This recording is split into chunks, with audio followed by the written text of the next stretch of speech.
ಆಗ್ತದೆ. ಅತ್ಯಂತ ನಿರ್ಲಕ್ಷ್ಯವನ್ನ ಕಾಣ್ತಾ ಇದೆ ಈ ಒಂದು ನಿರ್ಮಾಣ ಕ್ಷೇತ್ರ.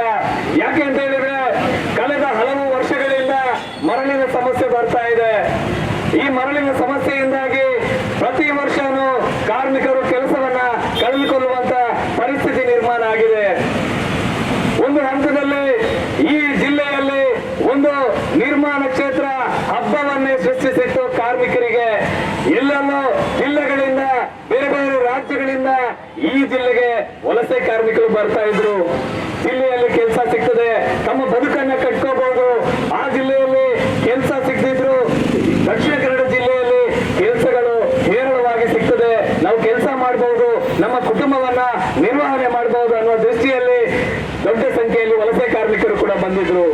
ಆದ್ರೆ ಈ 4 ತಿಂಗಳಿನಿಂದ ದೊಡ್ಡ ರೀತಿಯ ಸಮಸ್ಯೆಗಳಿಲ್ಲಿ ಪ್ರಾರಂಭ ಆಗಿದೆ.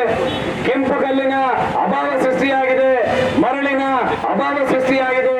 ಆದ್ರೆ ಜಿಲ್ಲಾಡಳಿತ, ಶಾಸಕರು, ಸಂಸದರು ಅಥವಾ ರಾಜ್ಯ ಸರ್ಕಾರವನ್ನ ಇವತ್ತು ಕೇಳಿದ್ರೆ ಜಿಲ್ಲೆಯಲ್ಲಿ ಯಾವುದೇ ರೀತಿಯ ಸಮಸ್ಯೆ ಇಲ್ಲ, ಬೇಕಾದಷ್ಟು ಮರಳು ಸಿಗ್ತದೆ, ಕೆಂಪು ಕಲ್ಲು ಬೇಕಾದಷ್ಟು ಸಿಗ್ತದೆ, ಒಂದು ವೇಳೆ ಕೆಂಪು ಕಲ್ಲು ಸಿಗದಿದ್ರೆ ಬೇರೆ ಪರ್ಯಾಯವನ್ನ ಹುಡುಕಿ ಅಂತ ಹೇಳ್ತಾರೆ. ಆದ್ರೆ ಅವರಿಗೆ ಗೊತ್ತಿರಬೇಕು ಕೆಂಪು ಕಲ್ಲು ಇಲ್ಲಿ ಯಾವ ರೀತಿಯಲ್ಲಿ ನಾವು ಬಳಸಬೇಕು, ಎಷ್ಟು ಬಳಸಬೇಕು ಅಷ್ಟನ್ನು ನಾವು ಬಳಸಬೇಕಾಗ್ತದೆ.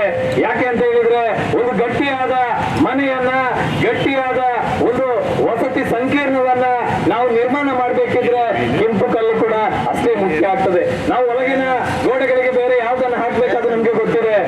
ಆದ್ರೆ ಕೆಂಪು ಕಲ್ಲು ಇಲ್ಲಿ ಬಾರಿ ಪ್ರಧಾನವಾಗಿ ನಮ್ಗೆ ಬೇಕಾಗ್ತದೆ. ಅದೇ ರೀತಿ ಮರಳು ಕೂಡ ಅನ್ನುವಂಥದ್ದನ್ನ ಜಿಲ್ಲಾಡಳಿತ ಗಮನದಲ್ಲಿ ಇಡಬೇಕಾಗ್ತದೆ. ಇಲ್ಲಿ ಏನಾಗಿದೆ, ಕಳೆದ 4 ತಿಂಗಳ ಹಿಂದೆ ಇಲ್ಲಿ ಕೋಮು ಗಲಭೆಗಳು ಮತ್ತು ಅಕ್ರಮ ಚಟುವಟಿಕೆಗಳು ದೊಡ್ಡ ರೀತಿಯಲ್ಲಿ ಆದಂತಹ ಸಂದರ್ಭದಲ್ಲಿ ಇಲ್ಲಿನ ಕಮಿಷನರ್, ಇಲ್ಲಿನ ಜಿಲ್ಲಾಧಿಕಾರಿಗಳು ಮತ್ತು ರಾಜ್ಯ ಸರ್ಕಾರ ಒಂದು ಇಲ್ಲಿನ ಒಟ್ಟು ಅಕ್ರಮವನ್ನ ಅಥವಾ ಕೋಮು ಹಿಂಸಾಚಾರವನ್ನ, ಮತೀಯ ಹಿಂಸಾಚಾರವನ್ನ ಹತ್ತಿಬೇಕನ್ನುವ ನಿಟ್ಟಿನಲ್ಲಿ ಏಕಾಏಕಿಯಾಗಿ ಮರಳು ಮತ್ತು ಕೆಂಪು ಕಲ್ಲಿನ ಒಂದು ಅಭಾವವನ್ನು ಸೃಷ್ಟಿ ಮಾಡಿದ್ರು.